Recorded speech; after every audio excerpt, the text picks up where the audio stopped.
রাধে রাধে, জয় নিতাই। আজকে আমি বানাচ্ছি মোমো, ভেজ মোমো। দেখো তোমরা, আমি আগে বাঁধাকপিটা কেটে রেখেছিলাম, আর বাঁধাকপিটা একটু ভাপ দিয়ে নেব, কারণ সিজন ছাড়া বাঁধাকপি অনেক কেমিক্যাল দেওয়া থাকে। দেখো বাঁধাকপিটা ভাপ দিয়ে তারপরে বাঁধাকপিটা ঝরাতে দিব। ঝরিয়ে তারপরে ভাবলাম যে একটু বাঁধাকপিটা মশলা দিয়ে একটু নেড়ে চেড়ে নেই, সেদ্ধ করব না, শুধু লবণ হলুদ একটু মশলা দিয়ে নেড়ে চেড়ে, আবার লবণ দিলে কিন্তু জল ছেড়ে যাবে, তো মশলা দিয়ে নাড়াচাড়া করেও আবার একটু জল ঝরাতে দিতে হবে, কারণ লবণ দিলে জল জল জল হয়ে যায়। তো জলটা পড়ে গেলে তারপরে যাব মোমো বানাতে। মোমোর ডোর জন্য আমি নিয়েছি আটা, ময়দা, হ্যাঁ আটা আর ময়দা, আর কিছু না। আটা ময়দা মিক্সড করে নিয়ে তেল, লবণ, চিনি দিয়ে মেখে ময়ম করে ডো বানিয়ে নিয়েছি। ডো বানিয়ে ডোটা কিছুক্ষণ রেস্টে দিয়ে রাখবো, তারপরে দেখো তোমরা, তারপরে মোমো বানাতে শুরু করব। এই যে এখন লবণ হলুদ দিয়ে মশলা দিয়ে বাঁধাকপিটা একটু নেড়ে চেড়ে নামিয়ে নেব, সেদ্ধ করব না, সেদ্ধ হলে বাঁধাকপিটা ভালো লাগবে না, মোমোটা ভালো লাগবে না।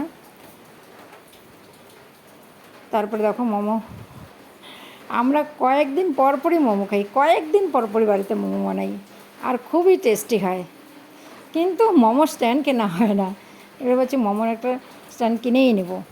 তো মোমো বানাতে চলে আসলাম, ডোটা আগে রেডি করে রেখেছিলাম, এখন মোমো বানাচ্ছি। আর মোমো বানানোর যে ঝামেলা, প্রচুর এলোমেলো হয়, প্রচুর এলোমেলো হয়েছে। এই এলোমেলো পরিষ্কার করতে যে যত দেরি হবে, আর মোমো শেষ করতে 2 মিনিটও দেরি হবে না। এই যে একা কিন্তু বানাচ্ছি না, আমরা দুজন মিলে বানাচ্ছি, লাস্টে আবার 3 জন হয়ে যাব। দেখো মোমো যে যেরকম শেপ পাচ্ছে সেরকমই শেপ দিচ্ছে, লম্বা, পাতলা, চ্যাপ্টা, গোল, যেরকম পাচ্ছে সেরকমই মোমোর শেপ। আর দেখো মোমো, ফ্রাই মোমো করা হচ্ছে, তেলে ফ্রাই করা হচ্ছে, আবার স্টিমও বসিয়ে দেওয়া হয়েছে। 2বার করে স্টিম দেওয়া হবে, একবার স্টিম দিয়ে নামিয়ে আরেকবার স্টিম দেওয়া হবে, কারণ অনেকগুলো মোমো হয়েছে। ফ্রাই মোমো 2বার করে হচ্ছে, দেখো এক ব্যাচ নামানো হলো, আরেক ব্যাচ দেওয়া হচ্ছে। তো 2বার করে ফ্রাই হচ্ছে, 2বার করে স্টিম দেওয়া হচ্ছে, কারণ মোমোর পরিমাণটা বেশি হয়ে গেছে। তারপরে দেখো মোমোর জন্য কিন্তু চাটনিও বানানো হয়েছিল, চাটনিটা না দেখাতে ভুলে গেছি, টমেটোর চাটনি বানিয়েছি। মোমোর জন্য চাটনি বানিয়ে আলাদা করে বাটিতে রাখা হয়েছে। আর মোমোর খাওয়ার পার্টনার হচ্ছে 3 জন, 3 জন থালা ভর্তি ভর্তি করে, 3 থালা ভর্তি ভর্তি করে মোমো নেওয়া হয়েছে, আর বাটিতে করে 1 বাটি করে চাটনি, আধা বাটি করে চাটনি হয়েছে।